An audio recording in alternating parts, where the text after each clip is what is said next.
misturar juízo e carnaval. Vem trair a solidão, vem pra separar e acalmar meu coração.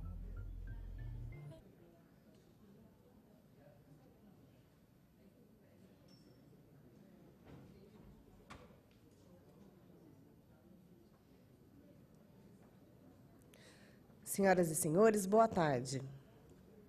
O Encontro Nacional de Auditoria e Obras Públicas 2015, Uniformização e Eficiência do Controle de Obras Públicas, é uma realização do TCE-MS e do IBRAOP, com o apoio da Associação de Membros dos Tribunais de Contas do Brasil, Instituto Rui Barbosa, Fundação de Turismo do Mato Grosso do Sul e o Conselho Regional de Engenharia e Agronomia do Estado de Mato Grosso do Sul.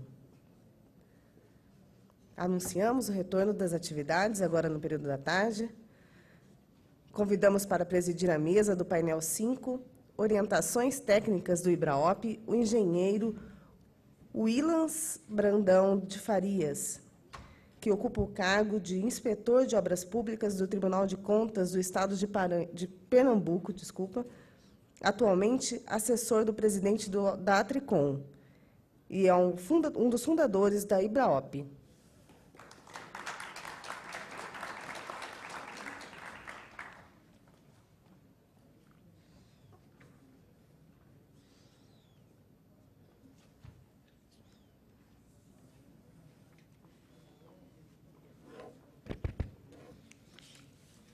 Boa tarde a todos. Vamos dar início ao painel 5, orientações técnicas do IBRAOP, como já foi referenciado pelo cerimonial. Nós vamos ter apresentações das OITs IBR 1, 2 e 3, e também uma que está em discussão referente a anteprojetos. Nós vamos chamar à mesa, então, os palestrantes agora nessa sessão do painel 5. O engenheiro Pedro Jorge de Oliveira, TCE de Santa Catarina.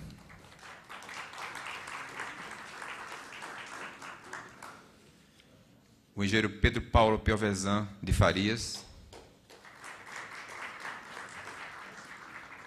E o engenheiro Elci Pessoa Júnior, do TCE de Pernambuco.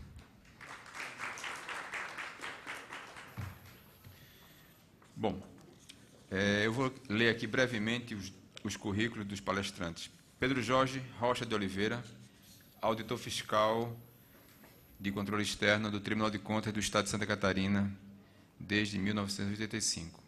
Engenheiro mecânico formado pela Universidade Federal de Santa Catarina em 82, com especialização pela mesma universidade em 94. Possui curso de formação em consultoria pelo Instituto de Estudos Avançados de Florianópolis, Santa Catarina. É especialista em controle externo nas concessões de serviços públicos pela ENA Brasil e TCE de Santa Catarina, em Florianópolis. Exerceu a função de coordenador técnico e de diretor do TCE de Santa Catarina, professor cadastrado junto à ENA Brasil e Escola de Gestão Pública Municipal EGEM, da Federação Catarinense de Municípios, FECAM. É diretor administrativo do Instituto Brasileiro de Auditoria de Obras Públicas, IBRAOP, e foi seu primeiro presidente nos anos de 2000 e 2001. É instrutor de cursos de capacitação em auditoria e em controle e gestão de obras públicas, autor de diversos artigos técnicos publicados e do livro Obras Públicas, Tirando Suas Dúvidas, lançado em junho de 2010 pela editora Fórum. Pedro Paulo Piovesan de Farias é engenheiro civil formado pela Universidade Federal do Paraná e possui MBA em controle externo pela Fundação Getúlio Vargas. Analista de controle externo do Tribunal de Contas do Estado do Paraná desde 93. Foi presidente do IBRAOP nos biênios 2007, 2008, 2011 e 2012. Ocupa atualmente a vice-presidência. Elci é engenheiro pela Universidade Politécnica de Pernambuco e é do Tribunal de Contas de Pernambuco. Muito bem. Para dar início, então, eu passo a palavra a Pedro Jorge, que vai falar sobre a OIT 1/2006, que trata do projeto básico com abordagem sobre acessibilidade.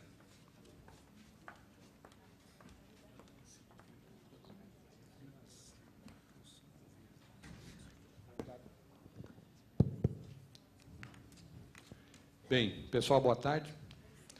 Vamos tentar encurtar um pouco aqui o nosso trabalho, que hoje já acumulou um pouco. Bem, nós vamos falar então sobre a nossa orientação técnica 01, que fala de projeto básico. Nós vamos falar dela um pouco mais à frente. Mas antes, porém, o que vem a ser o projeto básico? Tá? O que vem a ser? Vocês concordam que é o elemento mais importante para a execução de uma obra pública? O que vocês acham?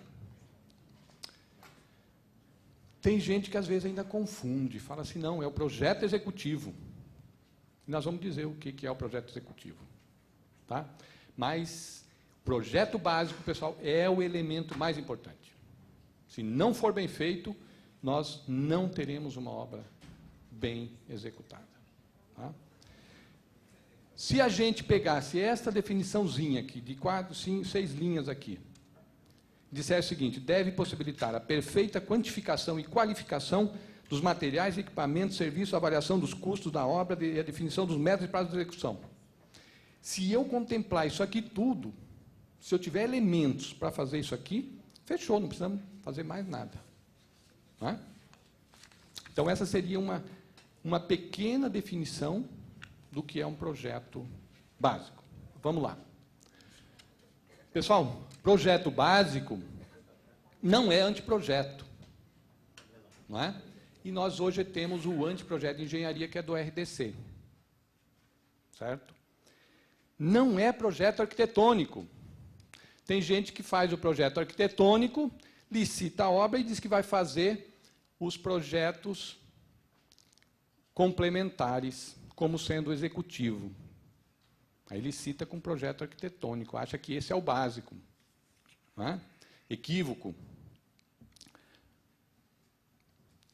Não é sinônimo de projeto simples.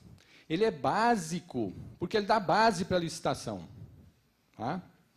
Ele deve ser o projeto totalmente pronto para a execução da obra. Esse é o projeto básico. Você não tem que fazer projeto executivo, necessariamente. Tá? O projeto básico, inclusive na nova lei de licitações que está em discussão no Senado, ele acaba com o projeto básico na lei. Ele acaba. Ele diz o seguinte: os projetos para licitação e execução da obra são os projetos completos. Então, ele chama de projeto completos. Tá? Isso está na nova lei de discussão. Tá? E ele é básico porque ele realmente dá base à licitação. Por isso que ele é básico. Não é porque é qualquer projeto, um croquis, como muitos, 22 anos da lei de licitação e ainda nós temos problemas para o entendimento do que é o projeto básico. Mas vamos lá.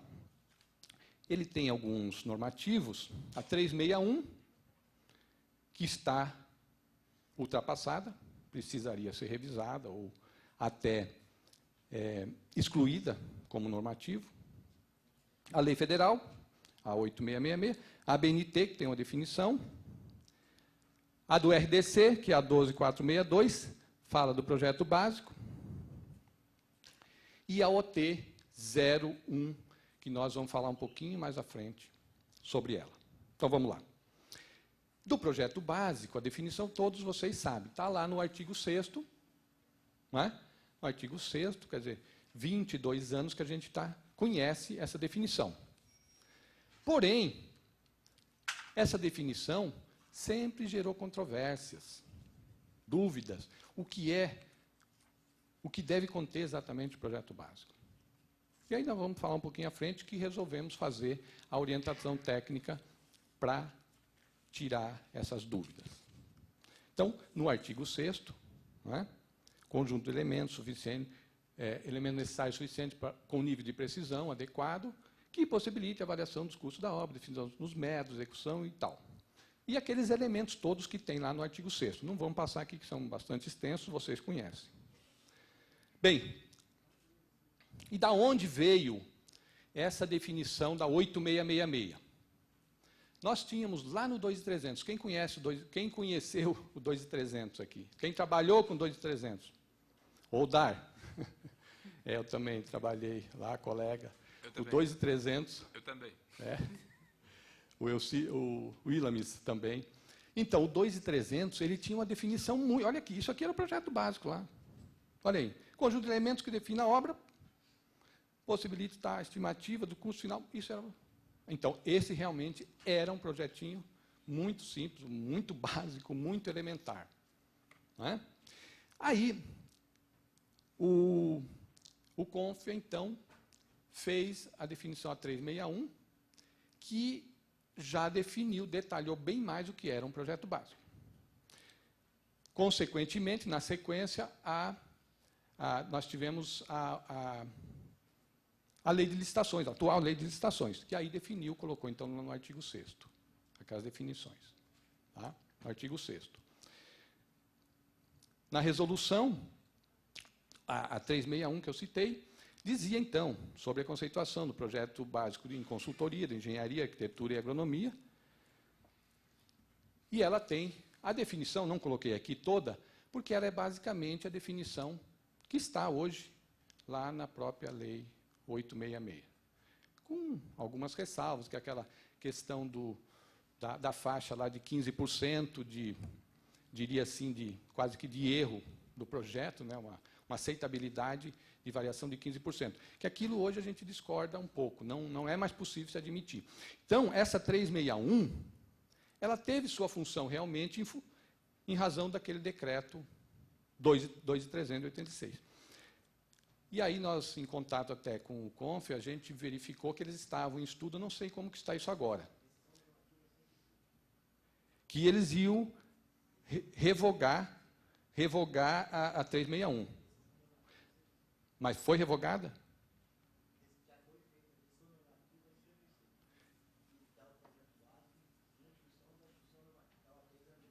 Não, nós vamos chegar lá. Mas não é a 361. A 361 não mexeu, não revogou, não. Depois nós vamos chegar na questão da nova, da instrução normativa que saiu agora, dizendo que o projeto básico segue a OT 01. Tá? O Confia fez isso recentemente. Pedro Jorge. Diga. Com relação ao 361, resolução 361, o último contato que eu tinha tido com... Sem som. O último contato que eu tinha tido com o Confea a esse respeito, optou-se por não se promover nem a revogação e nem a reedição, simplesmente compreender que ele valia apenas para o decreto 2.300 e guardar lá, porque se fosse fazer uma reavaliação disso, poderia levar a outras discussões, outras análises. Perfeito. Então, informação mais recente é que o Confia, decidiu não revogar ou não alterar, inclusive. Perfeito.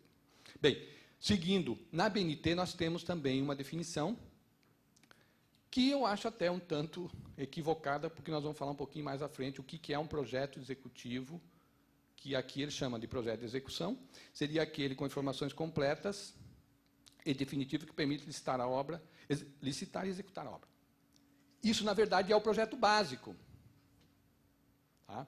O que permite licitar e executar a obra é o projeto básico, que ele é completo. Tá?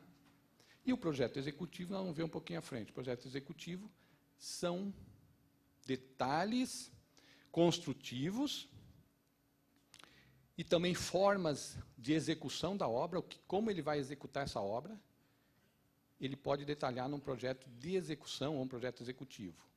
Mas não é o que o pessoal entendia anteriormente, e ainda eu vejo por aí alguns falando, que o projeto executivo são aqueles projetos complementares. O estrutural, o hidrossanitário, né, o elétrico, e isso seria o projeto executivo. Porque o projeto básico ou o projeto inicial seria o arquitetônico. O arquitetônico completo seria o projeto. Né? E os complementares seriam os executivos. Equívoco. Tá? No RDC. Então, o RDC, nós até hoje conversamos um pouco com o pessoal de manhã sobre o RDC. O RDC, ele trouxe a definição de projeto básico. Basicamente, né, fazendo aqui basicamente é o que está na Lei 8666. E eu digo que no RDC, ele é mais complexo, mais completo do que a própria Lei 8666. Por quê? Porque o RDC, não sei com que intenção, ou se equivocaram, que era para facilitar, mas ele trouxe uma série de exigências. Para você fazer um projeto pelo RDC, ele tem uma série de diretrizes que ele determina que os projetos devem conter, e, inclusive, o anteprojeto, que eu vou falar um pouquinho à frente, você não consegue fazer exatamente como a lei do RDC determina e o decreto determina, seguindo todos aqueles pontos, você não consegue fazer um anteprojeto. Tá? Da complexidade que, na verdade, se tornou. Mas o pessoal acha que não. É um projeto simples, que vai agilizar as obras, né, pela contratação integrada. E, na verdade, não é isso. Se você for seguir exatamente tudo que pede para um anteprojeto, depois nós vamos falar um pouco sobre anteprojeto na orientação técnica que estamos desenvolvendo. Vocês vão ver a complexidade. Enfim, então eu digo, examinando no conjunto a lei, não só a definição, pura e simples do artigo, dos dois artigos, o da lei e do decreto sobre projeto básico, você vai ver que, no conjunto, ele é mais complexo até que a Lei 8666. O que é projeto básico, né, é o que a gente vai falar um pouquinho à frente, exatamente. Projeto executivo, então, pessoal, projeto executivo não é o projeto para execução da obra. Tá? Na Lei 866 diz o seguinte, projeto executivo é aquele necessário para execução da obra seguindo as normas técnicas da BNT. No RDC, ele diz o seguinte, o projeto executivo é aquele para execução da obra seguindo as normas técnicas pertinentes. Só. É isso que ele define. Então, o projeto executivo, na verdade, pessoal, é um detalhamento de aspectos construtivos. Ele não pode alterar o projeto básico. Ele não pode alterar o orçamento da obra.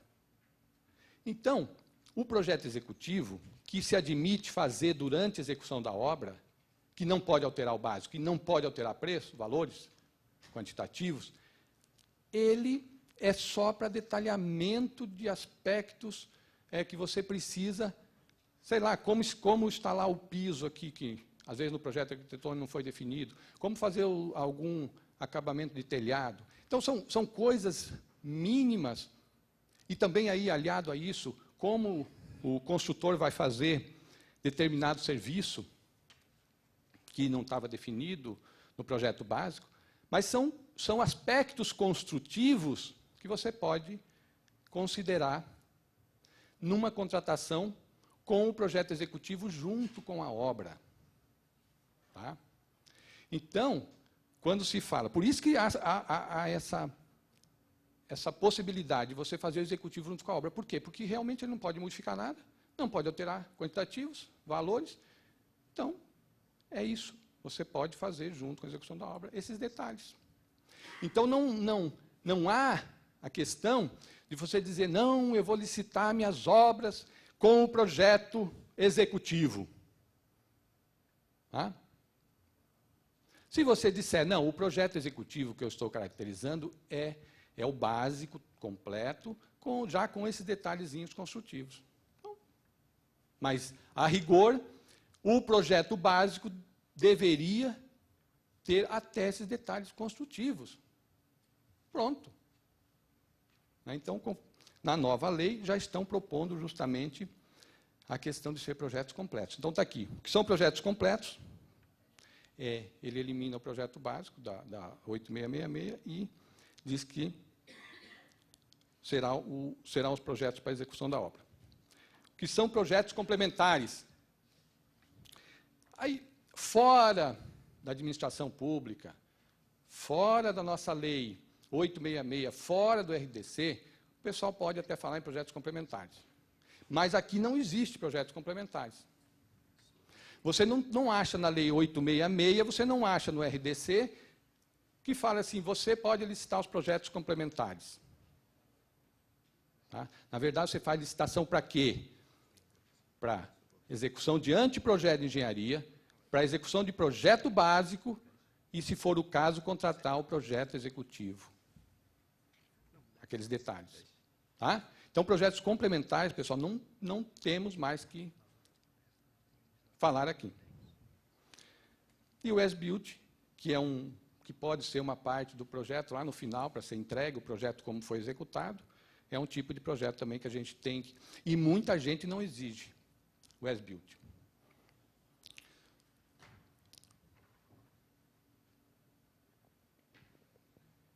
Assim, ante os dispositivos legais vigentes, nós precisamos, então, ver o que é esse projeto básico, tá? Que é fundamental para o êxito da licitação. E aí, entra, então, em função dessas questões, o IBRAOP, em 2006, por uma iniciativa daquele cara que está ali na mesa, ali, ó, Pedro Paulo, numa conversa lá em Minas Gerais, vamos ver se a gente consegue definir o que é esse projeto básico. E aí, daí para cá, nós estamos... E fizemos essa orientação técnica. Essa orientação técnica ela foi discutida nacionalmente com diversos tribunais de contas técnicos, até de outras instituições, e foi um debate muito interessante, que ela ficou bastante sucinta, bastante objetiva, tanto é que ela está hoje comemorando praticamente 9 anos. 9 anos. Não é? O TCU já adotou, diversos tribunais já adotaram, o CONFEA agora está também sacramentando a questão da OT 01. Então, ela foi, eu entendo assim, foi um documento enxuto, bastante discutido, e que está dando um resultado, e que realmente clareou essa questão de projeto básico. Ela está disponível, para quem não sabe, gratuitamente, lá no site do IBRAOP. O objetivo, então, uniformizar o entendimento quanto à definição de projeto básico especificado na lei federal. Por quê? Porque realmente havia os entendimentos divergentes e não havia a compreensão exata do que seria esse projeto básico. Então, procurou-se definir nesse instrumento chamado de orientação técnica. Claro que ela não tem uma função, uma força de uma norma, ela não é uma lei, muito menos, mas ela orienta. Ela orienta, e se os órgãos de controle disserem aos jurisdicionados que devem observar, automaticamente, né, ela recebe uma força de normativa para ser observada. E assim fez o próprio TCU e diversos tribunais de contas. E a definição, depois vocês podem olhar mais detalhes na própria orientação técnica, mas é o conjunto, desenhos, memoriais descritivos, especificações técnicas, orçamento, cronograma, demais elementos técnicos necessários ao suficiente e precisa caracterização da obra a ser executada, atendendo às normas técnicas, à legislação, elaborada com base em estudos anteriores que assegurem a viabilidade e adequado tratamento ambiental do empreendimento. Nós fizemos o seguinte, nós pegamos a lei e pegamos todos os aspectos que estavam na lei, traduzimos, juntamos isso e demos uma conformação mais de fácil entendimento para nós, engenheiros e o pessoal que atua na área. Tá? Deve estabelecer com precisão, através de seus elementos constitutivos, todas as características, dimensões, especificações, quantidades, serviços, de materiais, custos e tempo necessário para a execução da obra, de forma a evitar alterações e adequações durante a elaboração do projeto executivo e realização das obras. Tá? Então, não pode, o projeto básico ele tem que definir tudo, tem que ser completo. Tá? E aí, na OT, depois nós vamos ver, ainda, todos os elementos que compõem o projeto básico devem ser elaborados por profissional legalmente habilitado, sendo indispensável o registro da respectiva responsabilidade técnica, porque hoje nós temos, né, a questão do CAL, que na época não estava ainda instituído o CAL, mas seria, então, a responsabilidade técnica tem que estar garantida, né, por registro, que é do CAL, ou por anotação, que é do sistema CONFEA-CREA. tem que estar caracterizado em todos os projetos, não só no básico e nos orçamentos, pessoal. Nós temos que cobrar a questão de assinatura, além da ART ou RRT, nós temos que cobrar assinatura, identificação do profissional em todos os elementos. Todo projeto básico deve apresentar conteúdos suficientes e precisos, representados em elementos técnicos de acordo com a natureza, porte e complexidade da obra de engenharia, tais como. E aí a orientação técnica lista uma série de questões: desenho, memorial descritivo, especificações técnicas, orçamentos, cronograma físico-financeiro.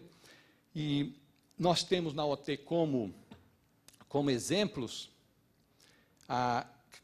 o que precisa para uma edificação, o que precisa para um projeto básico de edificação, o que precisa para um projeto básico de obras rodoviárias e de pavimentação urbana. Então, isso nós elencamos de forma exemplificativa para esses 3 tipos de obras na orientação técnica, e ali tem os elementos técnicos, no caso de edificações, né? E aí vem o que eu preciso: levantamento topográfico, desenho, levantamento planimétrico, desenho, locação na questão de sondagem, assim vai. E aí é um elenco aqui que dá uma boa relação do que, de fato, precisa para uma obra de edificação. E assim para rodovias e tal. Então, por favor, leiam lá nossa orientação técnica completa. TCU disse o seguinte, estou citando alguns acordes, tem outros, mas não, é só mais para exemplificar. O projeto básico deve ser o elemento fundamental para a realização de qualquer licitação. E disse que lamentável que os projetos, né, sejam fonte de desvio de toda sorte de irregularidades, porque são mal feitos os projetos. Então, esses projetos básicos devem ser melhorados. Um outro acórdão aqui diz o seguinte, que o projeto básico mal feito pode anular a licitação. E deve anular, né? Então, são nulos de pleno direito todos os atos contrários derivados da licitação baseada em projetos incompletos, defeituosos ou obsoletos.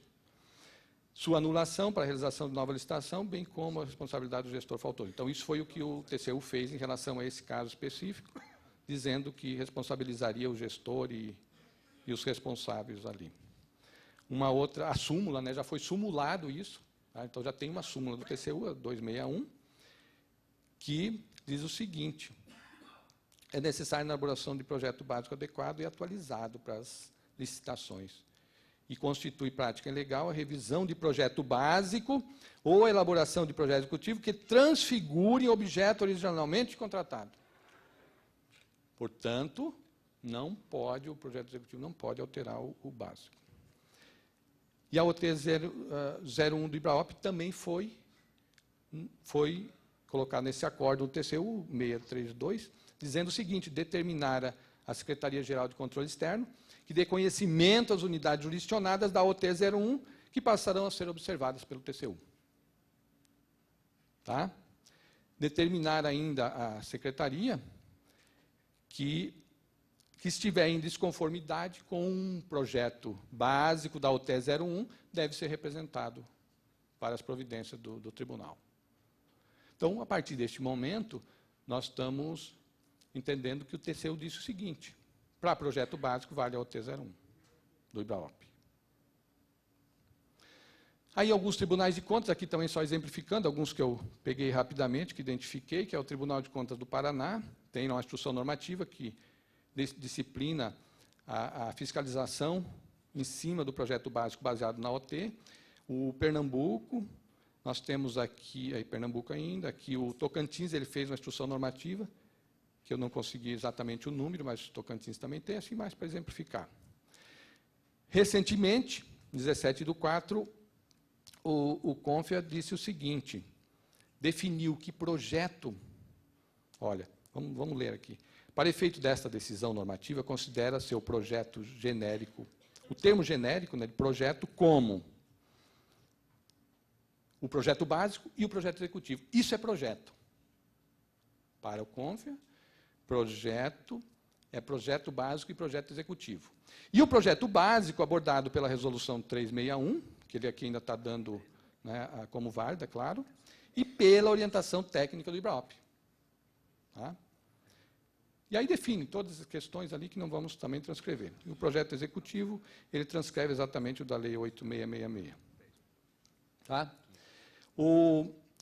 Nessa decisão, ele esclarece também, conforme disciplinado na orientação técnica do IBRAOP, o projeto arquitetônico consiste em uma subcategoria tipificada do projeto básico. Ou seja, ele diz aqui que o projeto básico integra o projeto... Desculpa. O projeto arquitetônico integra o projeto básico. Claro, não tem por que não. A discussão se quem faz o projeto básico ou quem faz... Né, se é o arquiteto que faz o projeto básico ou se é o engenheiro, conforme o tipo de obra, é outra discussão. Não é? Tá? Essa discussão está aí na ordem do dia. Mas, enfim, o que o CONFIA disse é o seguinte, que o projeto arquitetônico, que está lá definido na orientação técnica do IBRAOP, ele integra o projeto básico. Então, o arquitetônico faz parte, não tem dúvida para a gente. Não é? E aí define depois ali uma série de itens que ele deve contemplar. Rapidamente, a questão de acessibilidade. Como era um tópico que pediram, nos solicitaram por aqui, que a gente falasse um pouquinho sobre a questão de acessibilidade, que é um dos itens, dos elementos importantíssimos do projeto básico, que não pode ser relegado. Não é? Então, a acessibilidade tem que estar no projeto básico. Certo?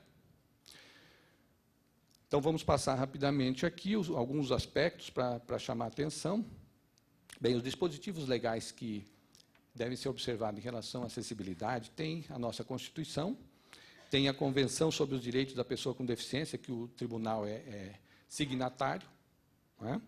Temos a lei que tratou especificamente da acessibilidade, que é a 10.098, e o decreto, que é o que organiza, que disciplina, que orienta em maiores detalhes sobre a questão da acessibilidade.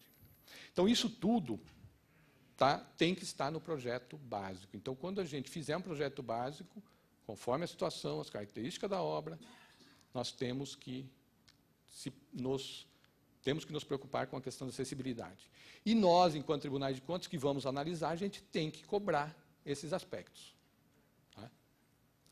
Bem, então, na questão de concepção e na implantação dos projetos arquitetônicos e urbanísticos, deve atender os princípios de desenho universal e tal, conforme as normas da BNT de acessibilidade. Tá? Isso é um caráter geral aqui sobre o que deve ter nessa execução das obras. A construção, reforma, ampliação, o que você fizer, executar ou alterar, reformar, adequar, tem que ser prevista a questão da acessibilidade.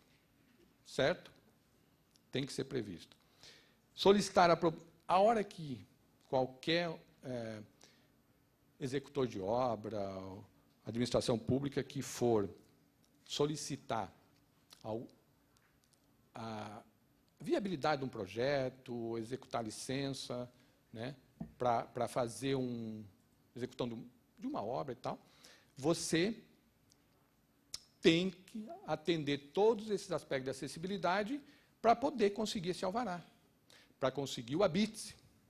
Né? Claro, e aí os órgãos de controle, especificamente, aí, de repente, corpos de bombeiros e outras instituições, e o próprio Poder Público Municipal vai ter que observar essas regras de acessibilidade nesses projetos que estão sendo solicitada autorização para realização. Aprovação, licenciamento, emissão de certificado de conclusão de projeto, habite-se, alvará de funcionamento, atestado comprovado de atendimento, tem que haver o atestado de comprovação das regras de acessibilidade. Todos os municípios, aí os municípios entram com um papel importante, porque é o município que deve organizar a questão das construções no solo municipal. Independente de ser construção do município, do Estado, o que for federal, mas é o município que detém o poder de disciplinar a execução dos projetos, das obras no município. Então, o município, com o seu poder de polícia, ele tem que atentar. Então, enquanto tribunais de contas, nós devemos cobrar isso, inclusive, dos municípios. verificar se os municípios estão cobrando a questão de acessibilidade quando eles autorizam os projetos, quando eles dão alvará para a construção, quando eles dão um habite. Então, mais à frente, a gente tem até uma proposta de uma instrução normativa sobre isso. Tá? Nós fizemos um estudo, o IBRAOP fez um estudo sobre isso e tem uma proposta. Nesse poder de polícia dos municípios, os planos diretores, aí o decreto, a lei, estabelece, e tem também no Estatuto da Cidade, que disciplina que os planos diretores deverão ser atualizados a partir daquele decreto, o Código de Obras, o Código de Postura, a Lei de Uso e Ocupação, tudo isso tem que estar contemplado a questão de acessibilidade. Tá, pessoal? Estudos prévios de impacto de vizinhança também, quando fizerem estudos, nós temos que verificar se contemplar essa questão de acessibilidade.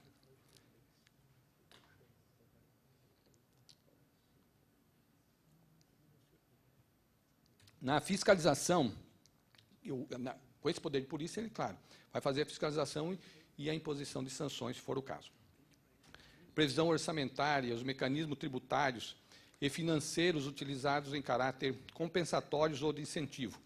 Então, o poder público municipal, ele pode fazer isso, pode estimular, incentivar até para que o pessoal faça essa questão da acessibilidade. Tá? Então, isso é uma previsão também legal, que o município pode estimular, incentivar, até com, como diz aqui, incentivos fiscais tributários. Tá? E aí sim, agora entra a atuação dos tribunais de contas. Alertar os gestores dos municípios, de todos os órgãos jurisdicionais, a necessidade de cumprir a lei, tal. Certo? Isso é na atuação dos tribunais de contas. Alertar ainda os municípios que no exercício do seu poder de polícia atente aos seguintes aspectos. Fique sujeito ao cumprimento das disposições mencionadas nas normas legais, aprovação pelo poder público municipal de projeto, natureza e tal, e a execução de qualquer tipo de obra quando tenham destinação pública ou coletiva. Então, isso aqui já é uma cobrança, ou melhor, uma atuação do Tribunal de Contas em cima dos municípios, para que eles, quando examinarem os projetos, observem esses aspectos. Certo? E quando eles, no seu poder de polícia, verificar se foi cumprida os aspectos de acessibilidade na execução das obras e aqueles dispositivos de uso da população. Pedro Jorge. Pois não? Decorridos 32 minutos, nós temos mais 8. Meia hora? 8. Ah, não é meia hora? Já passou. 32 não, mais 8. Meia a mais. Mas vamos lá, não estamos acabando. A gente trabalha com projetos, do modo geral, assim, 2 dias, normalmente, quando a gente trabalha. Então, nós tivemos que resumir muita coisa em poucas horas. Mas estamos acabando, Williams. Bem, então, na atuação dos tribunais de contas ainda, quando se analisa nos editais, quando se analisa os processos, quando se faz as inspeções, auditoria, nós temos, sim, há uma discussão, o pessoal fala, não, mas isso aí não é coisa do Tribunal de Contas, mas, afinal, quem que vai cobrar, então? Se nós, o Tribunal de Contas, tem uma atuação, né, de controle em cima dos municípios, controle de projetos, controle de execução de obras, e não vamos cobrar a questão de acessibilidade? Tá? Tem gente que ainda entende que não devemos cobrar. Mas, enfim, entendemos que isso, sim, deve ser observado pelos tribunais de contas. Todos os aspectos previstos anteriormente deverão constar como pontos de auditoria. Isso tudo que eu estou passando aqui dos tribunais de contas, ele está disciplinado numa instrução normativa que o IBRAOP elaborou como sugestão aos tribunais de contas. Isso foi uma solicitação até lá do Tribunal de Contas de Santa Catarina, por uma demanda que existia. Então, o IBRAOP fez um estudo nacional com todos os órgãos que têm alguma atuação disso, em relação a isso, e aí se elaborou, então, uma proposta de instrução normativa que os tribunais de contas poderiam disciplinar em relação a isto. A não observância dos dispositivos legais poderá incorrer, como qualquer outro descumprimento, às normas da lei orgânica, inclusive ato de improbidade administrativa, né? Que aí o Ministério Público pode atuar. E temos aqui uma proposta de instrução normativa, ela deve ter aí umas 8 ou 10 páginas, disciplinando toda a questão de acessibilidade que poderia ser cobrado pelos tribunais de contas. Pessoal, era isto. Foi muito rápido, mas, enfim, Ok? Muito obrigado, então.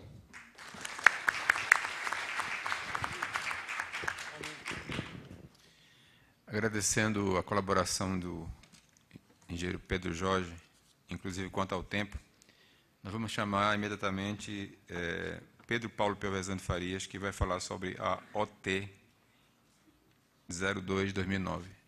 Pedindo também a desculpa pelo meu erro de pronúncia de OIT. Estava na cabeça com a Organização Internacional do Trabalho, mas é OT. Então, desculpem aí. Então, com a palavra, Pedro Jorge. Pedro Paulo.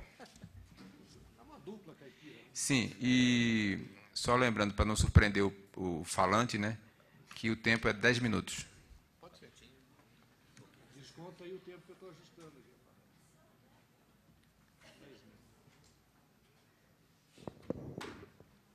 Bom, pessoal, boa tarde. Vocês já viram que não há tempo para muita coisa, né? Eu estava pretendendo, eu tinha preparado uma palestra assim para umas 2 horas, mas ficou para mim. Quanto mesmo, William? 10 minutos? 10 minutos. Brincadeira, hein? Então tá. Bom, a orientação técnica 02 de 2009 do IBRAOP surgiu da necessidade de nós diferenciarmos as obras e serviços de qualquer espécie daquelas que são pertinentes à área de engenharia, a partir da Lei 8666 de 93. Essa lei, ela, infelizmente, não define claro e objetivamente o que é uma obra, tão pouco o que é um serviço de engenharia. Né? Então, opa, acho que passou um slide. Vejam a definição que existe na 8666 sobre obra. Para fins dessa lei, considera-se, 1. Obra. Toda construção, reforma, fabricação, recuperação ou ampliação realizada por execução direta e indireta, ou indireta. Sempre que eu lia 8666, eu olhava esse conceito e imediatamente obra, me vinha à cabeça uma ponte, uma estrada, uma casa, uma edificação, enfim. Mas se nós olharmos detidamente esse texto e abstrairmos do contexto da lei, olha que definição preciosa. Obra. Toda construção, reforma, fabricação, recuperação, ampliação, realizada por execução direta ou indireta. Ela não diz muita coisa, porque ela não está falando de obra mesmo, de engenharia. Não é? Eu posso construir, fazer uma construção do quê? Eu posso colocar lá que eu vou construir um canteiro de flores. Eu acabo construindo, né, produzindo. Eu posso reformar esse canteiro. Isso não é uma coisa de engenharia, propriamente dito. Pode até ser uma obra, pode ser até uma obra de arte, mas não é uma obra de engenharia. Não necessariamente. Serviço, então, vejam como é mais vago.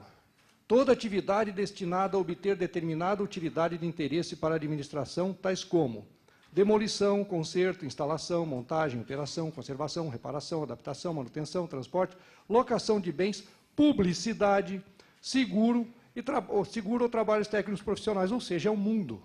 É um mundo, não é serviço de engenharia.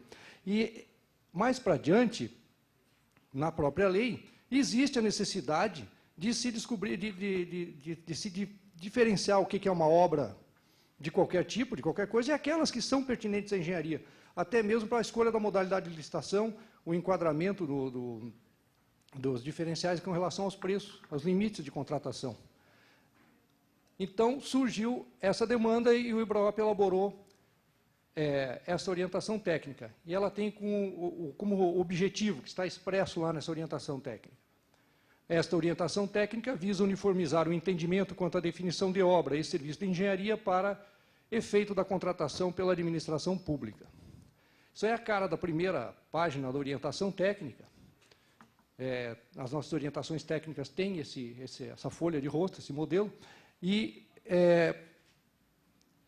abaixo está o sumário, que nos mostra o conteúdo dessa orientação técnica. Tem os objetivos, as referências, tem a definição de obra, que nós vamos abordar aqui, a definição de serviço de engenharia. Ela possui lista exemplificativa de obras de engenharia e lista exemplificativa de serviços de engenharia, para facilitar o entendimento. Mas nós vamos nos deter aqui às disposições complementares quanto aos enquadramentos, e há um fluxograma para enquadramento que eu acho que é de bastante importância, que facilita muito o trabalho para o enquadramento do que é uma obra ou um serviço de engenharia. E alguns exemplinhos práticos desse enquadramento. Bem, a definição que nós acabamos expressando na orientação técnica é essa aí. Obra de engenharia é a ação de construir, reformar, fabricar, recuperar ou ampliar um bem, no qual seja necessário a utilização de conhecimentos técnicos específicos, envolvendo a participação de profissionais habilitados, conforme o disposto na Lei Federal 5.194 de 66. Àquela altura, os nossos colegas arquitetos ainda estavam todos no CONFEA, né, no sistema CONFEA-CREAS, nem se imaginava que eles fossem partir. Mas eles, para nos ajudar, partiram. E aí nós temos agora uma dificuldade, mas fica subentendido, é fácil compreender que, para este conceito, é necessário a utilização dos conhecimentos de profissionais habilitados nesta área e que eram regidos por essa lei. Evidentemente, se estende àqueles que estão regidos pela Lei Federal 12.378 de 2010, que criou o Conselho de Arquitetura e Urbanismo. Aí nasce aquela situação, que é a mesma que eu falei do decreto 361, da resolução 361. Se nós formos mexer nisso aí agora, vai alterar alguma outra coisa. Existem tribunais de contas, a exemplo do meu, lá do Estado do Paraná, que tem uma resolução que adota esta orientação técnica de 2009 e tal. Se formos mudar esse texto, fatalmente essa resolução vai acabar sendo que ou ser reeditada ou acaba perdendo seu valor. Então, para evitarmos isso, mais prático, subentendemos que a condição é essa. A definição, vocês viram que ela colocou ali que é uma ação de, e fomos específicos, construir, reformar, fabricar, etc., como a lei. Só que nós tratamos por definir também o que é cada uma dessas ações para o efeito dessa norma técnica. Então, nesse caso, quando estamos utilizando esse documento para enquadrar uma obra, para enquadrar o entendimento de obra, construir vai sempre consistir no ato de executar ou edificar uma obra nova. Da mesma forma que fabricar é produzir ou transformar bens de consumo ou de produção através de processos industriais de manufatura. Isso para tornar uniforme para quem estiver utilizando esta normativa, o que é aquela palavra lá dentro, para não ficar viajando como acontece na Lei 8666. O serviço de engenharia também foi conceituado de uma forma similar. Serviço de engenharia é toda atividade que necessite da participação e acompanhamento de profissional habilitado, novamente, né, conforme o dispositivo da Lei Federal 5.194/66, tais como, aí vem uma série de ações, né? Consertar, instalar, montar, operar, conservar, reparar, adaptar, manter, transportar ou ainda demolir. E incluem-se nessa definição atividades profissionais referentes aos serviços técnicos profissionais especializados, de projetos e planejamentos, de estudos técnicos, pareceres, perícias, avaliações, assessorias, consultorias, auditorias, fiscalização, supervisão ou gerenciamento. Caramba, ficou um pouco mais delimitado do que aquela definição vaga, não é? E, da mesma forma, fizemos aqui essas definições complementares para cada uma dessas ações. Elas vão aparecer, estão transcritas lá todas, aqui eu só transcrevi até a segunda. E para ajudar no enquadramento, na descoberta de, afinal de contas, se é obra ou serviço de engenharia, tem ainda umas disposições complementares. São 3. A primeira, ela diz basicamente que o enquadramento como obra ou serviço de engenharia deve ser feito em função do objeto a ser executado e da ação ou atividade definida nos itens 3 e 4. Itens 3 e 4 são os 2 conceitos que eu acabei de falar. Sendo independente de quantidade, porte ou custo. Não é porque a obra é pequenininha que ela pode ser um serviço, ou que ela pode não ser de engenharia. Ela pode ser uma coisa pequena, mas muito complexa, né? Ou pode ser um objeto muito grande, mas que não dependa da qualificação de um engenheiro para produzir. A número 2, segunda disposição complementar, a análise de enquadramento de obras e serviços de engenharia depende do conhecimento técnico específico em conformidade com a Lei Federal 5.194 de novo. Enfim, quem tem que enquadrar isso para saber se é de engenharia ou se não é quem entende do assunto. Quem sabe se aquilo demanda ou não o conhecimento técnico. E para o correto enquadramento, é indispensável a perfeita caracterização do objeto a ser contratado, sucinta e clara. O que quer dizer isso? Venha me perguntar assim, construção de pontes é obra de engenharia, lixamento de piso é obra, serviço de engenharia, esse tipo de conceito vago não vai nunca me permitir enquadrar. Tem que ser assim, uma definição correta. Vamos dizer, pintura externa de uma edificação de 20 andares, tá, com tinta de tal característica, assim, assado. Não é? Isso é que vai me permitir fazer esse enquadramento. Se for vago, não dá para definir. Você tem que olhar, cada caso é um caso. Bem, criamos um fluxograma para enquadramento. Isso é bom, nós engenheiros gostamos de desenhar a solução. Não é? Então, nós partimos do desenhinho aí. Ó. Fizemos um fluxograma, infelizmente ele não está muito nítido. Qual desses botões aqui é o laser? É o vermelhinho aqui? Eu tenho medo de desabilitar. É isso aí. Olha, nós fizemos um fluxograma. Aqui em cima ele define, você tem ciência do objeto, objetivo, claro, como deve ser. E faz a pergunta, exige profissional habilitado? Se exigir... Pedro, Paulo. Quanto? 10 minutos passados. Assim não vale, você tem que me avisar antes, não quando acaba. Mais 3. Eu peço, então, prorrogação. 3 minutos. 4. Vamos lá. Então tá, então vejam só. Primeira coisa, definição do objeto. Ela tem que ser precisa, objetiva, não genérica, como vai ser feito? Precisa ou não precisa de RT ou de RT? Se precisar, se sim, opa, então é uma obra, ou é uma obra, algum serviço de engenharia, ela vai seguir esse caminho. Agora, se não exigir, ela vai seguir esse outro, não é obra ou serviço de engenharia. Não é? Existe um ponto crucial, um aspecto crucial aqui. Precisa ou não precisa de profissional, precisa ou não precisa de ART. Então, exemplinhos, para matar a questão. Vejam lá que o objeto da contratação é pintura interna de 5 salas de aula, de acordo com materiais e quantidades definidas no anexo 2 deste edital de licitação. Vamos lá. Definição do objeto. Pintura interna de 5 salas de aula, estamos conscientes do que vai ser. Não é? Muito bem. Eu preciso de RT para isso? Não precisamos. Não é? Opa, não precisa? Acabou, não é obra ou serviço de engenharia, fim de papo. Não tem essa história de, acrescenta, não acrescenta ao patrimônio, valor ao patrimônio, etc. Não precisa. Sabe? Porque se você precisar de um engenheiro, você necessariamente vai precisar de uma RT. Porque todo contrato, verbal ou escrito, com um engenheiro, um arquiteto, demanda necessariamente, por lei, uma RT.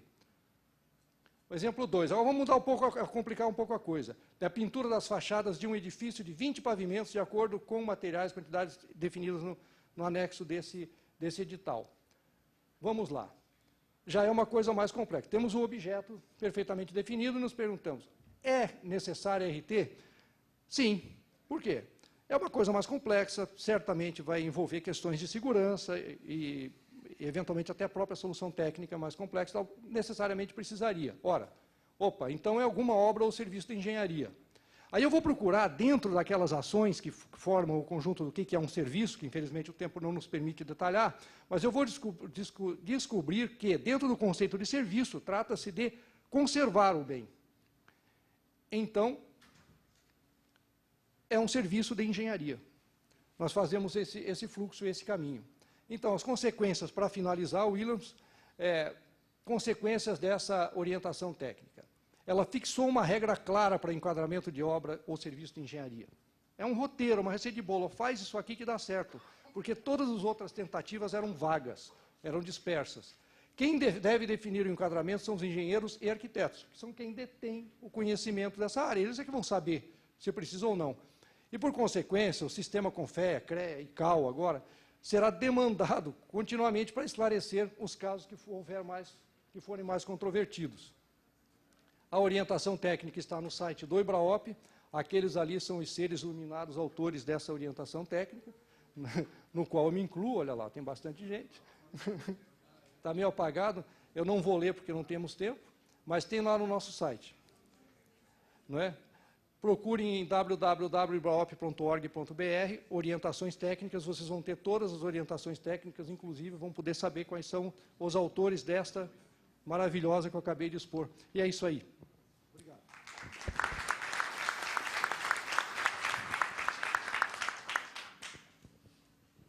agradecendo a Pedro Paulo pela precisão do tempo.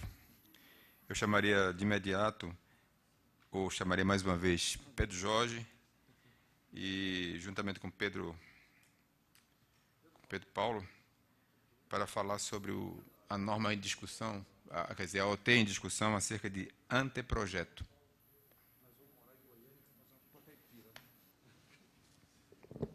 No caso, nós temos 20 minutos. Ok. Para os dois. Vamos tentar.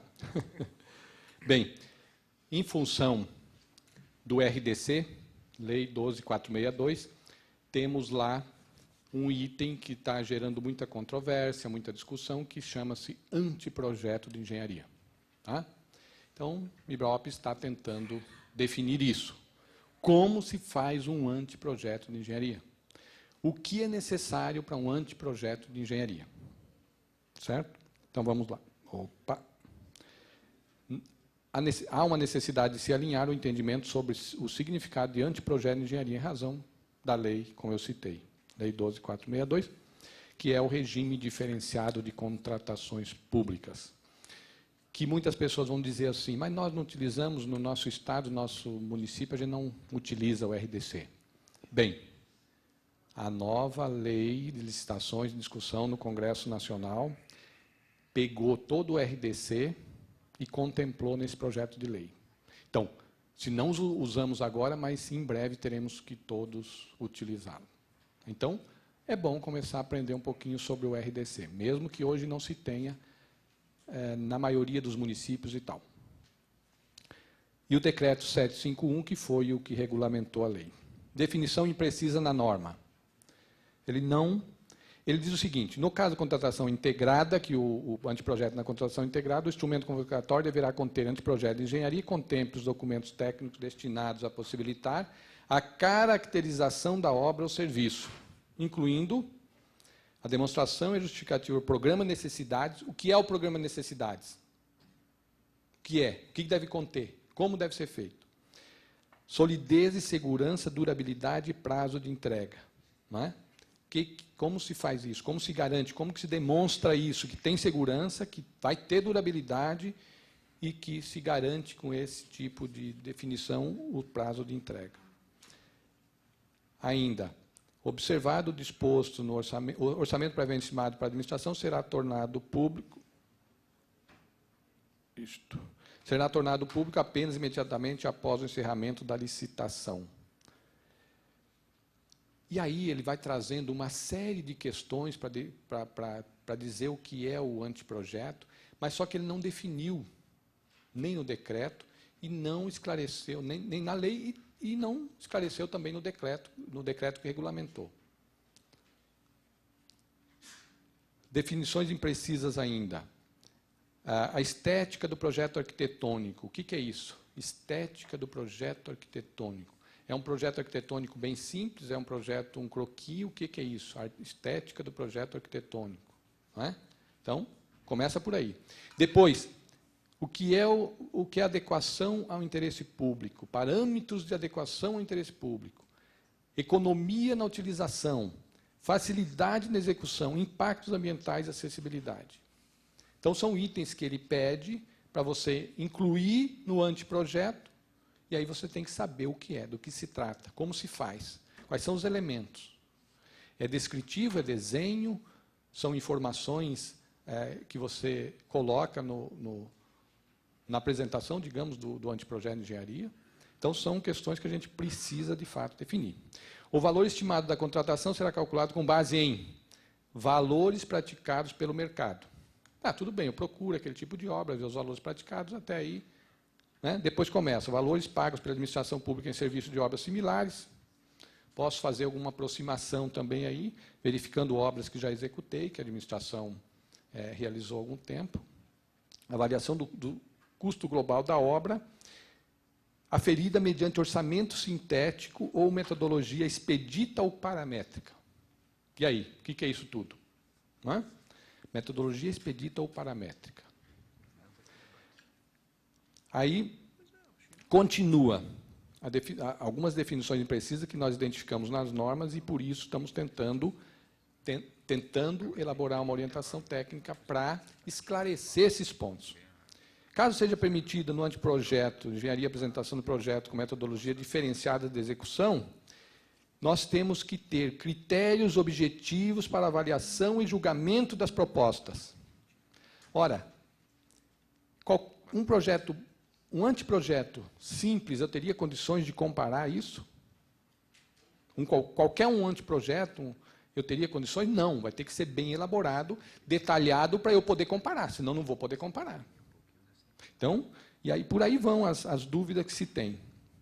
Ele diz, então, o instrumento convocatório deverá conter anteprojeto de engenharia com informações e requisitos técnicos destinados a possibilitar a caracterização do objeto contratual, incluindo, isso já no decreto. O decreto, ele ampliou um pouco mais a definição ou melhor, o que deve conter o anteprojeto de engenharia. Mas continua. Tem que ter o programa de necessidade, aquelas questões dos parâmetros de adequação ao interesse público, economia de utilização, facilidade e assim por diante. O decreto, na verdade, como eu até acho que já falei antes, o decreto ele incluiu coisas que não tinha na lei. Tá? Ele incluiu, em vez de regulamentar apenas a lei, ele criou coisas novas. Então, e aí a coisa fica difícil. E aí ele disse o seguinte, isso aqui, por exemplo, não constava na lei, deverão constar no projeto quando couber, concepção da obra, serviço de engenharia, os projetos anteriores, estudos preliminares, levantamento topográfico e cadastral, pareceres de sondagem, memorial descritivo, e assim sucessivamente. Aqui ainda, quando você admitir metodologia diferenciada de execução, critérios objetivos para avaliação e julgamento das propostas. A mesma situação que estava lá na lei. Como que eu vou fazer essa comparação, que eu vou definir critérios objetivos, se eu não fiz um anteprojeto bem feito e completo? Não é? Ainda, nível de definição insuficiente para proporcionar a comparação entre as propostas recebidas das licitantes. E ainda diz o seguinte, agora, olha a situação complicada. Cada ministério poderá definir o detalhamento dos elementos mínimos necessários para a caracterização do projeto de engenharia. Ou seja, nós teremos N formas, N maneiras de se fazer, ou em cada situação se define um anteprojeto. Quer dizer, que parâmetros que vamos ter, isso foi uma inclusão no próprio decreto que os ministérios deverão fazer essa definição. É complicada essa situação. A questão da remuneração variável, se eu admitir a remuneração variável, eu tenho que ter a definição de parâmetros para aferir o desempenho do contratado. Como que eu vou aferir o desempenho se eu não tenho um anteprojeto de engenharia bem feito, completo? Como eu vou fazer? Então, são situações bem complicadas na lei e a gente pretende tentar elucidar isto. Bem, só para... Aqui nós temos, então, no RDC e na lei de licitações, que a administração faz o projeto básico e pode fazer o executivo, que é aquele apenas um detalhamento junto com a execução da obra. No RDC, mais a contratação integrada, o anteprojeto é feito pela administração e o projeto básico e o projeto executivo pelo executor da obra. Olha só, projeto básico, executivo pelo executor da obra.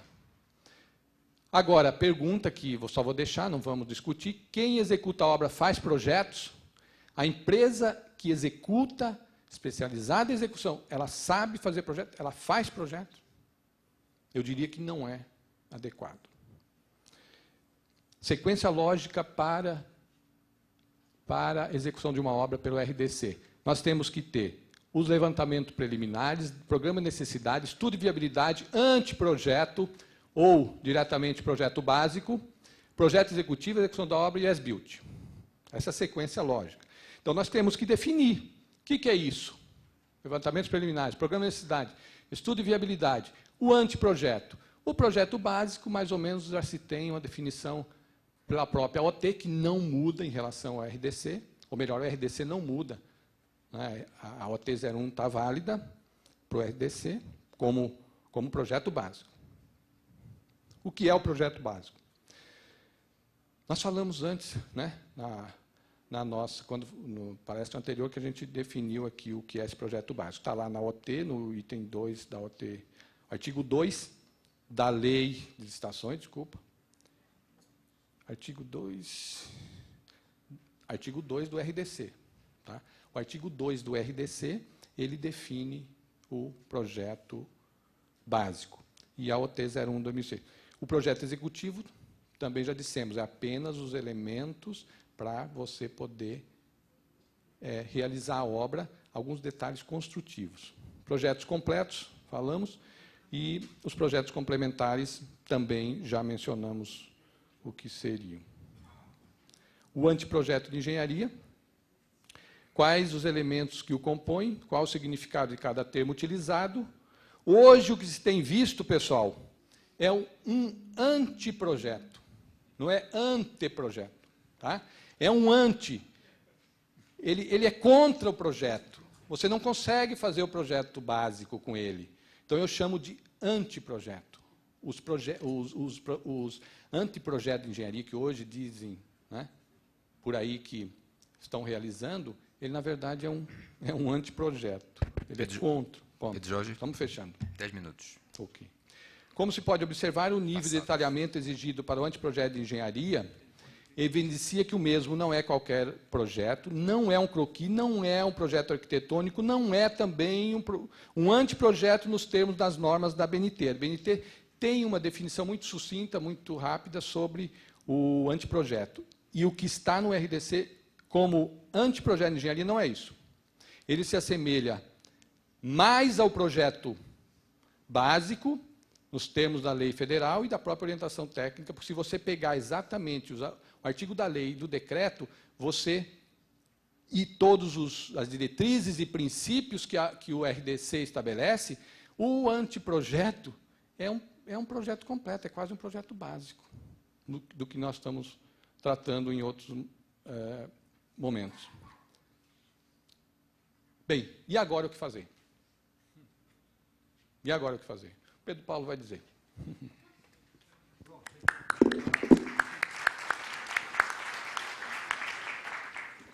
Pessoal, você vê, né? Ele traz o problema, eu vou trazer a solução, né? Ele enrolou e contextualizou a coisa e agora vou achar uma saída para isso. Na verdade, não é isso, né? Vamos lá. É o que nós já estamos fazendo, né? É claro, a gente resolveu se incomodar com mais essa e vamos achar uma orientação técnica, algo que possa traduzir para os interessados qual é o entendimento que nós, técnicos dos tribunais de contas, que afinal de contas fiscalizamos as obras públicas, temos sobre o tema. Não é? Eu vou lhes mostrar aqui os procedimentos que são usados para a gente elaborar uma orientação técnica, o que é isso, afinal de contas, e o desenvolvimento desta AT de anteprojeto e qual é o estágio atual dela. Bem, as orientações técnicas, elas têm um disciplinamento dentro do IBRAOP, e ele foi firmado pela primeira vez aí no ato do Conselho Deliberativo, ainda em 2006, que dispõe sobre a proposição, a elaboração, a aprovação e a publicação das orientações técnicas do IBRAOP. Então, não é apenas algumas pessoas se reúnem e procuram achar um texto que acabe traduzindo o que significa aquele conceito. Não, existe um disciplinamento a ser seguido em todas as orientações técnicas para que haja uma consistência entre esses documentos. E a orientação técnica é isso aí, né? A folha de rosto, vocês já devem conhecer, a maioria de vocês já deve ter visto. É um documento no formato de uma norma técnica, mas não é norma técnica, quem faz isso é a ABNT, nós não somos a ABNT. Ela orienta, mas não obriga a sua adoção, e ela espelha o entendimento dos técnicos dos tribunais de contas brasileiros sobre determinado tema pertinente às obras públicas. Tá, mas que força tem isso? A força é a seguinte: eu estou indo lá fazer a fiscalização nas suas obras, eu faço fiscalização nas suas obras. E você sabe que eu entendo que um projeto básico, por exemplo, é um projeto completo de engenharia. Ora, se você não quer se incomodar comigo, né, é melhor você fazer do seu jeito. Ou, caso contrário, você sabe que vai acabar tendo que buscar alguém que o defenda, eventualmente, né, no amplo direito de ampla defesa que é concedido pelo judiciário, vai se incomodar. Então, o melhor negócio é ir por este caminho, né? A não ser que a gente tenha feito alguma coisa muito grave e definimos alguma coisa muito errada, né? Existe aí vamos dizer, mais um fluxograma assim aí, né? Nós temos uma comissão gestora que trata de disciplinar como é feito o trabalho da elaboração dessas orientações técnicas, e cada orientação técnica é feita por um subcomitê técnico. É escolhido entre técnicos com experiência dos tribunais de contas e até técnicos de outras instituições que possam nos auxiliar. A maior parte dos debates é feita em discussões via internet, mas sempre que possível nós temos uma reunião presencial. Aqui nesse encontro técnico, no dia 13, na véspera dele, nós fizemos uma reunião presencial aqui para discutir o andamento aí dessa orientação técnica. Existe também um comitê deliberativo que, confesso, até hoje nós não conseguimos implementá-lo, mas ele deveria congregar técnicos escolhidos dos diversos tribunais de contas também para avalizar as orientações técnicas. Mas ele tem sido substituído de forma muito eficaz pelo mecanismo da consulta pública. Quando quando a orientação técnica já está, vamos dizer assim, no ponto de ser editada, que o subcomitê técnico deu por encerrada, passou à comissão gestora, e a comissão gestora revisou na forma, coloca para conhecimento público e para receber colaboração de todos os interessados. Aí qualquer um pode dar sugestões. Mais eficaz do que a outra situação, né? O subcomitê, agora eu vou nominar, né, da orientação técnica de anteprojeto. Quem está estudando esse assunto é o André Luiz Mendes, do TCU, o André Baeta, também do TCU, o César Augusto de Moraes, que é aqui do Tribunal de Contas do Estado de Mato Grosso do Sul, o Oldar, do Tribunal de Contas do Espírito Santo, Marcos Vicente Sanches, do TCM de São Paulo, o Moacir Molinari, lá do Tribunal de Contas do Estado do Paraná, o Pedro Jorge, que vocês acham que já conhecem, e eu também, que por acaso sou relator desta orientação técnica. Nós temos um cronograma aí do quando que essas coisas vão acontecer, né? A gente iniciou o trabalho mais ou menos ali em julho de 2015, com essas, vamos dizer assim, com essas atividades, né? A formalização inicial, a contextualização foi lá em julho. O estudo da matéria nós estamos prevendo trabalhar de julho a dezembro, de agora de 2015, para que lá em janeiro possamos submeter à comissão gestora e promovermos uma consulta pública, para que a sua redação final e publicação se dê ainda no primeiro semestre de 2016. Mas esses prazos, às vezes, eles podem se alongar, porque não é muito simples estabelecer esses conceitos, colocar no papel o entendimento de todos, em consenso, né? Mas acreditamos que seja factível aquele cronograma. Bom, nós já definimos a estrutura, né? O conteúdo, o que vai ter? Primeiro tem as coisas formais ali, objetivos, referências, siglas e definições, e daí no item 4 vai ser a definição do projeto, que é o anteprojeto da engenharia. Nós vamos ter um conteúdo técnico, a descrição do que compõe esse anteprojeto, o que é necessário, né? Exemplificativamente, ou não, eu acho que mais profundamente, elementos técnicos por tipo de obras. O que um anteprojeto de obras de edificações deve contemplar, no mínimo, segundo o que está previsível na lei e as boas práticas de engenharia. Também a lei nos obriga a colocar, já pela própria definição que ela intui, não é, que deva constar desse anteprojeto o orçamento estimativo desse anteprojeto. Não é? E nós vamos colocar quais são as metodologias envolvidas, até o orçamento preliminar que deve ser colocado e o adicional de risco que é embutido nesse orçamento, porque uma vez que é anteprojeto, dependendo da fase em que se encontrar o estudo, você vai ter mais ou menos risco naquele valor que você está prevendo para a obra. Bem, nós já temos... isso é o objetivo já temos o objetivo da norma, da orientação técnica. Isso já está estabelecido desde a nomeação das pessoas, né? Essa orientação técnica visa uniformizar o entendimento quanto ao conceito de anteprojeto da engenharia e os parâmetros necessários quanto à sua utilização na contratação de obras públicas sob o regime diferenciado sob o regime de contratação integrada, previsto no regime diferenciado de contratações públicas RDC, instituído pela Lei Federal 12.462/2011. Então, isso aí, já superamos essa fase. E não pense que é fácil fazer um parágrafo desse com consenso de todos. vocês viram aqui, boa parte daqueles vocês já viram falando aqui, sabe que todos eles têm opiniões próprias e firmes. Então, imagine o que é uma discussão dessa, né? Nós já temos também uma definição provisória do que é o anteprojeto de engenharia. É a representação técnica da opção aprovada em estudos anteriores para subsidiar a elaboração do projeto básico, apresentado em desenhos, em número, escala e detalhes suficientes para a compreensão da obra planejada, contemplando especificações técnicas, memorial descritivo e orçamento preliminar, e deve ser elaborado como parte da sequência lógica das etapas que compõem o desenvolvimento de uma obra, precedido obrigatoriamente de levantamentos preliminares, programas de necessidades e estudo de viabilidade.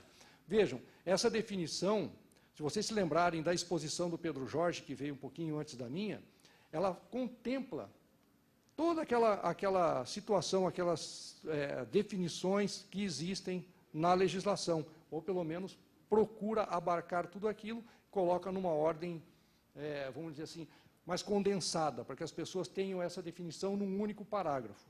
Pedro, Paulo, 20 minutos decorridos. Decorridos. De novo, não avisou com antecedência, peço prorrogação de prazo. Bom, o conteúdo técnico do anteprojeto é aquilo que nós estamos desenvolvendo nesse momento, é aquele item 5, e está dando bastante dor de cabeça, vai levar pelo menos um mês aí nessa discussão, eu não tenho ele para trazer para vocês agora. De novo, eu exponho aí os nossos contatos, né, e em breve, como diz, não, coming soon, terão novidades sobre a orientação técnica de anteprojeto. É isso aí, espero não ter falado tão rápido, embora o adiantado da hora tenha demandado isso. Muito obrigado.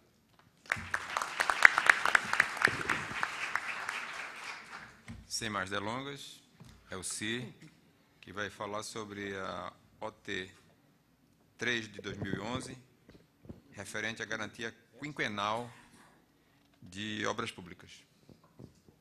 Temos 20 minutos. Bom, boa tarde, pessoal.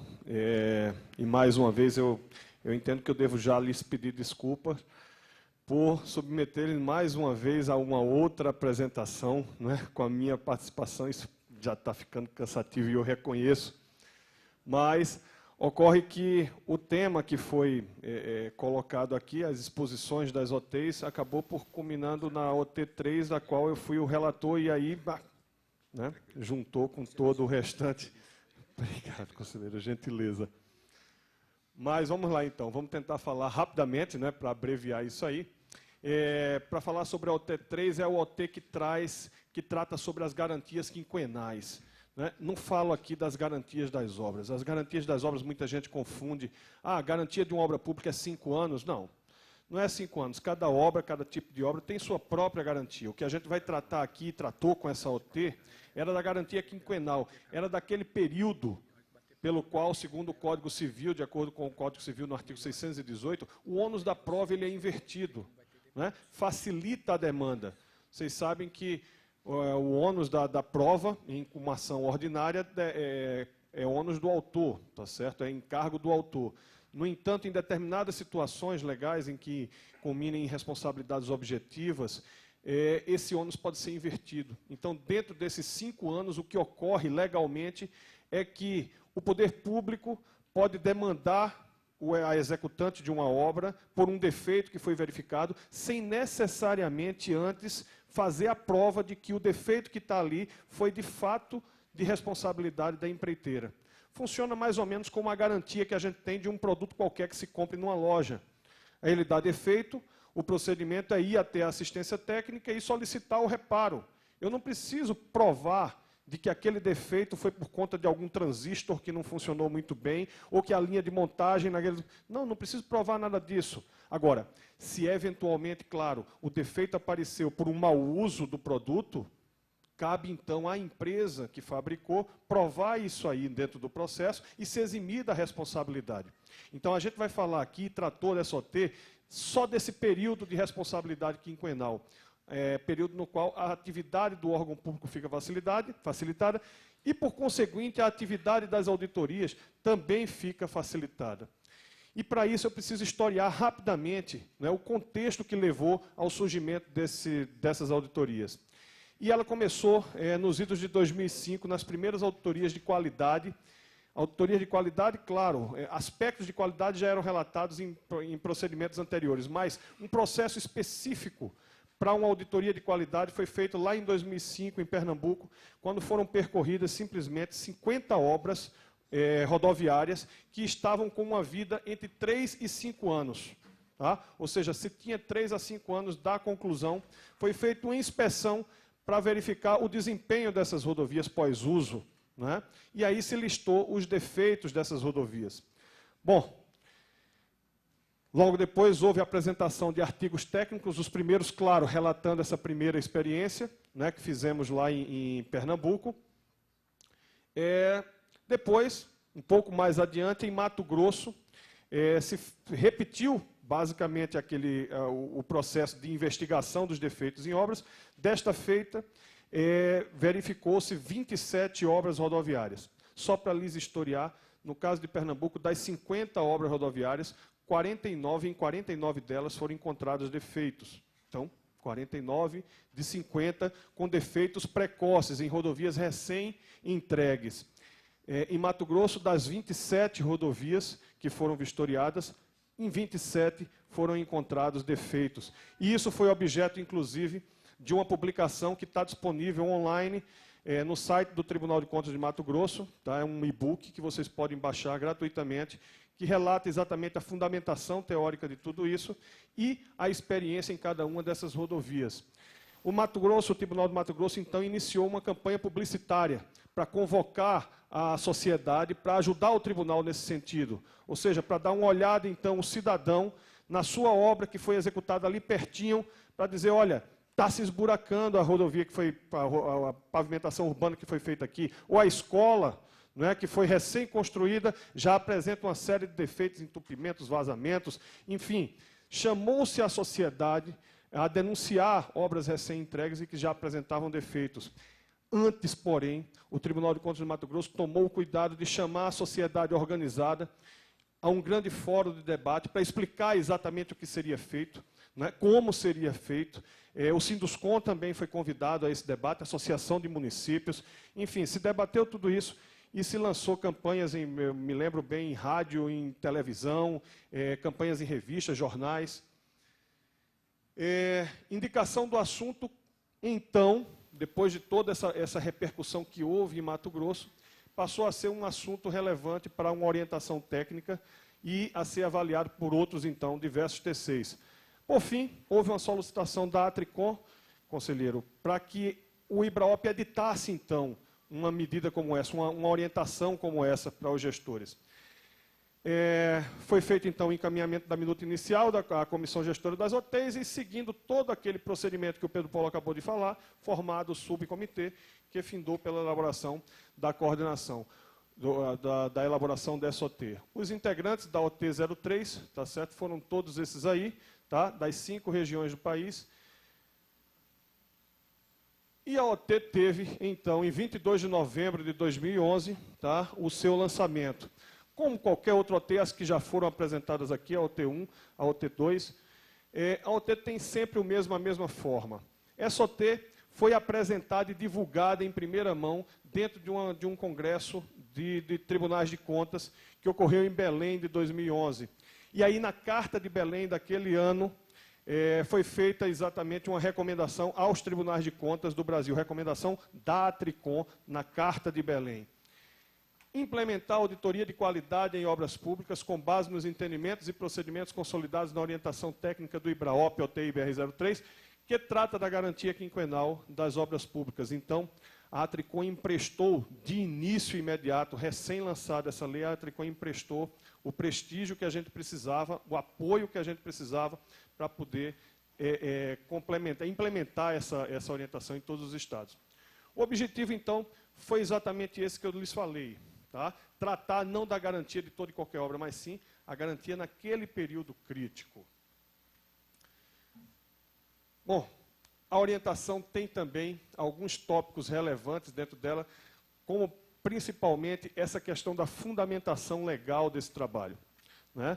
porque havia um primeiro entendimento. Será que o Código Civil, que disciplina essa garantia quinquenal, é o Código Civil? Será que um contrato administrativo, obviamente regido pela Lei 8666, ele precisa obedecer esses preceitos de direito privado, que seria representado pelo Código Civil?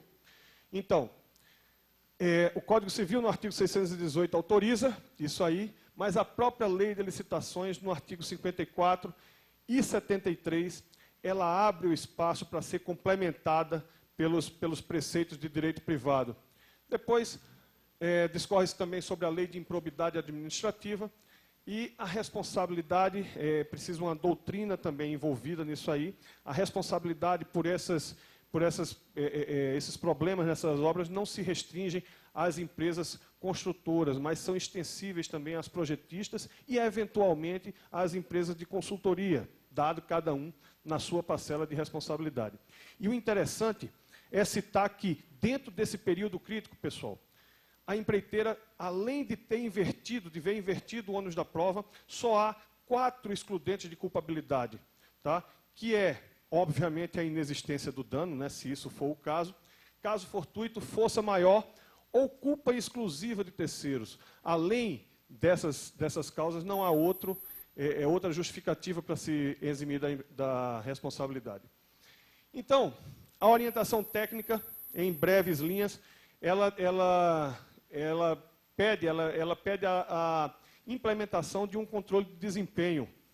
Eu citei, não sei se foi aqui na plenária ou lá no minicurso, por exemplo, que se o poder público não atuar em tempo hábil, numa pavimentação urbana, por exemplo, deixar retardar o momento ideal dessa atuação em termos de recomposição ou restauração preventiva daquela rodovia, se não atuar naquele tempo crítico, deixar passar 1 ano e meio, o investimento para essa recuperação sai do patamar de 6 a 7 dólares por metro quadrado e vai a 30 a 35 dólares por metro quadrado. Então, a gente já vê desses estudos a necessidade do poder público tomar a dianteira desse processo e não deixar a obra se depreciar nesse ponto.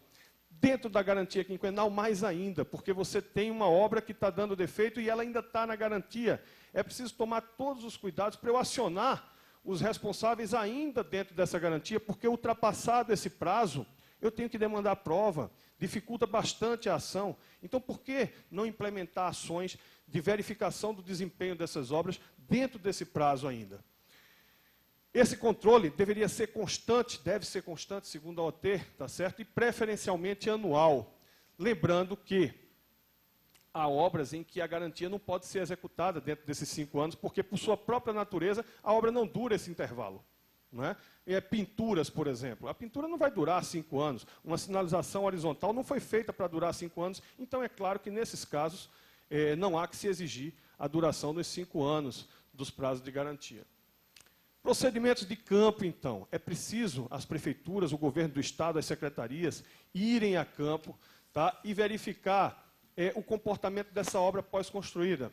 Vou focar só a título exemplificativo nas obras rodoviárias, nas obras de pavimentação urbana, por razões óbvias. Tá? É o que me vem primeiro em mente, são esses tipos de obras, mas lembrando desde já que se aplica essa orientação técnica não só às obras rodoviárias e de pavimentação urbana, mas a qualquer tipo de obra, escolas, hospitais, qualquer tipo de obra. Então, é preciso que haja essa inspeção. E essa inspeção precisa ser feita por um profissional habilitado, apto a esse tipo de levantamento, porque não adianta mandar um leigo que não vai enxergar o defeito. Note que, não necessariamente, numa rodovia, por exemplo, você vai encontrar um buraco lá na pista.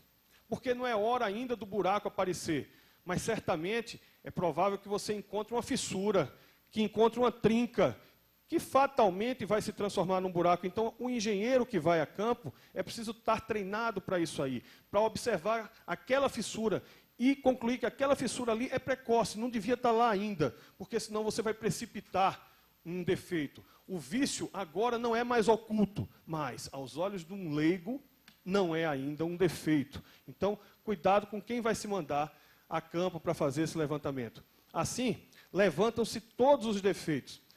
No entanto, aqueles em que flagrantemente a causa não foi do construtor, ele precisa ser relacionado, porque é um defeito, mas esse fato também precisa ser mencionado, porque você não vai demandar a responsabilidade da empresa por um defeito que você está vendo que não foi de responsabilidade da construção. Imagina que você encontra um defeito do tipo, a estrada ficou cortada, né?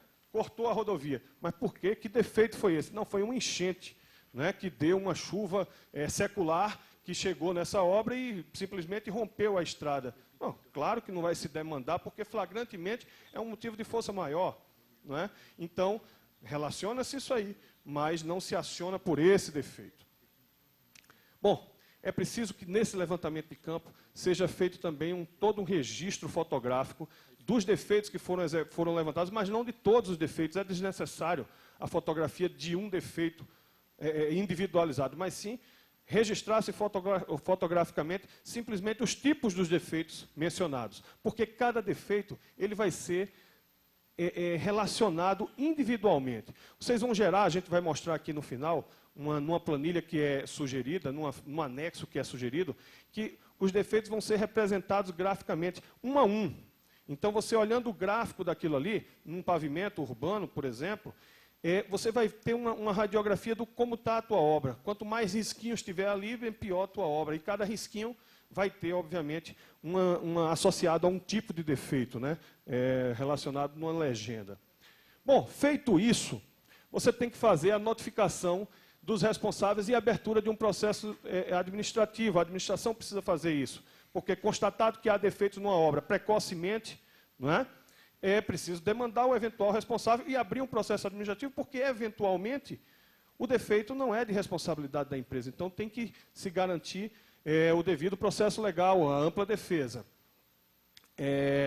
Bom, então a administração notifica e abre prazo para que a empresa volte à obra e resolva o problema, conserte o dano, ou, se julgar assim, que apresente a defesa para aquilo ali. Essa defesa, obviamente, vai passar por uma análise, de modo que, se a administração julgar que tem razão o demandado, a empresa que foi demandada, ela vai arquivar o processo e vai proceder imediatamente ao reparo com ônus para o Estado. Por exemplo, o motivo de força maior. Não é? Então, claro que não é de responsabilidade da empreiteira, isso ficou devidamente provado, ou uma culpa exclusiva de terceiros. Né? Tem um buraco numa pista que ficou evidenciado que ele ficou ali por conta de uma mancha de óleo que estava na região, por conta de uma quebra de um caminhão que ficou parado e vazando óleo ali. Não há que se chamar empreiteiro para resolver problemas desse tipo. Né? Então, isso é analisado dentro do processo administrativo e reparado. Caso a conclusão do processo administrativo seja não dê razão à defendente, é claro que vai ter que ser emitido um novo ofício, agora convocando a empresa a reparar o dano, abrindo-se prazo para isso aí. A empresa agora vai ter duas alternativas, né? Ou cumpre ou não cumpre o processo, a decisão administrativa. Se cumprir, ótimo, o processo está encerrado. Mas e se não cumprir, o que deve fazer o gestor? Aí não resta outra situação, senão o encaminhamento de todo esse processo para o judiciário. Tá? Eu sei, 16 minutos decorridos. 16, okay, faltam 4. 4 minutos. Então, vai então para o processo judicial. Eu acho que eu já passei essa explicação. Vai então agora, nesse momento, tudo para o judiciário. Na verdade, para a Procuradoria do município, do Estado, para que seja demandada a devida ação. Requerendo-se, a OT já sugere também, obrigação de fazer, porque naquele momento, se eu requerer a reparação ou transformar isso aí numa indenização monetária, ao tempo que isso aí for pago, aquele defeito que poderia ser corrigido com $6 por metro quadrado, ele pode demandar $30. Então, é importante que a demanda seja para que a empresa volte à obra e não que pague aquela diferença, preferencialmente, é claro. Bom, o fato da demanda judicial não impede que o reparo seja feito emergencialmente. Eu não vou deixar uma rodovia, por exemplo, sob risco, colocando os usuários que nela trafeguem ao risco de um desmoronamento, de um desabamento, simplesmente porque eu estou com ação contra a empresa responsável no judiciário. Nesse caso, o que eu tenho que fazer é acelerar, então, resolver o problema, só que fazendo isso constar também do processo judiciário para que sejam feitos os ressarcimentos. Aí a OT recomenda também o arquivo, a manutenção em arquivo de toda a documentação lá da obra. E sugere modelos para registro dos defeitos em rodovias e em obras de edificação também. O Tribunal do Mato Grosso, por exemplo, adaptou aquele modelo em AutoCAD, tá certo? E registrou cada defeito num mapinha como esse, de modo que você tem uma certa fotografia aérea de como foi de como está essa obra, cada defeito relacionado a uma determinada legenda. E que tipo de defeito, pessoal, finalmente a gente encontra em obras? Olha só, a gente está falando, já que o defeito é precoce, de pequenininhos, né? Dessas 50 obras, dessas 27 obras no caso de Mato Grosso, que tipo de defeito se encontrou? Olha só, rachaduras não tão pequenas, não é? Veja as fissuras já nas paredes aqui dessa passagem. Aqui a estrada, né, semi-pronta não, semi-acabada, semi-entregue, né, já estava sendo. Vocês acham aqui a minha... Recém-entregue, é verdade. Vocês acham aqui a minha caneta, não é? Olha a caneta onde estava e olha o tamanho do buraco que estava ali, né, numa rodovia recém-entregue. Aqui, fissura também já aparecendo e comprometendo o pavimento. Outra obra, difícil até de acreditar que uma obra dessa tenha menos de 5 anos, né? Não se vê, parece uma rodovia que está aí há dezenas de anos. Afundamentos, olha, no período da chuva, excelente para vistoriar a obra, né? Afundamentos, uma simples linha de pedreiro esticada, não é, de um ponto a outro. Você pode medir, por exemplo, medir, por exemplo, o que era para ter uma tolerância de no máximo 5 milímetros, seguramente ali está com uns 4 centímetros. Tá? Então, afundamento nesse ponto. Aqui era uma passagem molhada, um negócio interessante, né? Porque a defesa nessa obra alegou motivo de força maior. Passagem molhada acabou-se porque veio uma cheia e passou por cima da passagem molhada que foi feita exatamente para a água passar por cima, não é, do negócio. Mas aí foi força maior, ficou aquela discussão. O fato é que a obra foi embora. Olha como ficou essa outra estrada, não é? Aqui o aterro indo embora, né? Escorregamento de aterro, cheia de buracos novamente. Opa, outro escorregamento de aterro. Nesse alargamento de rodovia que houve, o aterro começou a ceder em menos de 5 anos. Tá? Aqui foi outro capricho da natureza também, eu acho que a gente poderia, conselheiros, associar isso aqui a um motivo de força maior. Não motivo de força maior, mas capricho da natureza. Né? O capricho da natureza foi o seguinte: essa sarjeta que vocês estão vendo aqui, ela serve exatamente para recolher a água da chuva, né?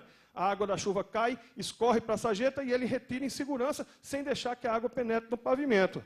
Mas aí o que aconteceu? Ao invés de instalar a sarjeta do lado de cá, que era o ponto mais baixo, o projetista projetou a sarjeta no ponto mais alto da rodovia. Tudo daria certo. O problema não foi esse. O problema é que quando a água caiu, ela caprichosamente desceu, ao invés de subir conforme o projeto. E aí, olha o que aconteceu, pessoal. Aconteceu que a sequência da água escoando por aqui penetrou no pavimento e danificou toda a rodovia. Né? Placas de concreto se danificando, se quebrando também. Pavimentos para 20 anos. Né? Esses pavimentos são calculados para 20 anos. Com 2, 3 anos, no caso dessa obra aqui, já apresentou grandes fissuras. Só para concluir, William, eu acho que ainda dentro dos 4 minutos, sem pedir aditivo, o retrato do Mato Grosso, tá certo? Do que se encontrou, que está nessa publicação que eu referi lá no site do TCE, indica uma média de defeitos, olha, de 5,2 defeitos por quilômetro numa obra. Sim, temos que encerrar. Sim, 5,2 defeitos por quilômetro numa obra. Então, essa é a quantidade de defeitos que a gente existe. Essa é a publicação que eu te falei. E agradeço a atenção de todos mais uma vez. Obrigado.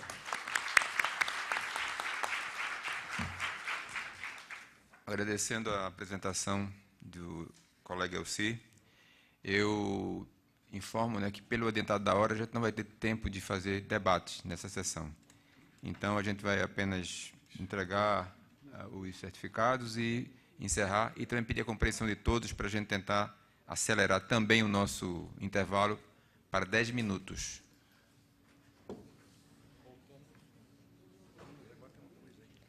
Neste momento, o presidente da mesa fará a entrega dos certificados e da lembrança ao senhor Pedro Jorge, pois foi o único que não recebeu a lembrança ainda.